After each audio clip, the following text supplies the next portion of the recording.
Saul, who was also known by his Roman name, Paul, was with the church in Antioch.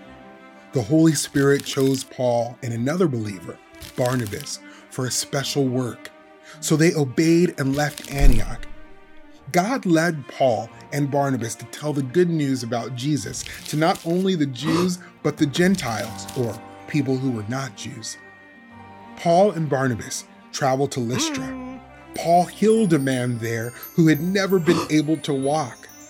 The people saw what Paul had done, and they thought Paul and Barnabas were gods.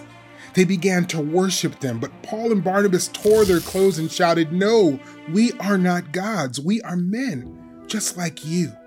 We want to tell you the good news of God." Then some people showed up from Antioch and Iconium, cities where Paul and Barnabas had preached about Jesus. These people caused trouble so that the people in Lystra turned against Paul and Barnabas too. They threw stones at Paul and dragged him out of the city. They thought he was dead, but the believers in Lystra gathered around Paul.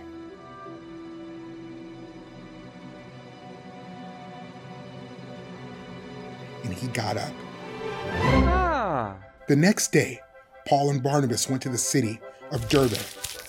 They told people there about Jesus, and many people believed. Then Paul and Barnabas went back to Lystra and to Iconium. They encouraged the believers there to continue in the faith. They told the believers that they would face suffering because they believed in Jesus. Paul and Barnabas also chose leaders for the churches.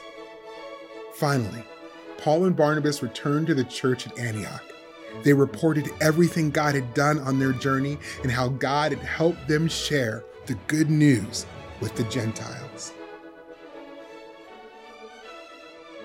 Many people rejected the good news about Jesus, but God had a plan for Paul to share the gospel with Gentiles, no matter what troubles he faced.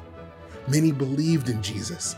The church grew and the gospel spread so that people all over the world could be saved from their sin by trusting in Jesus.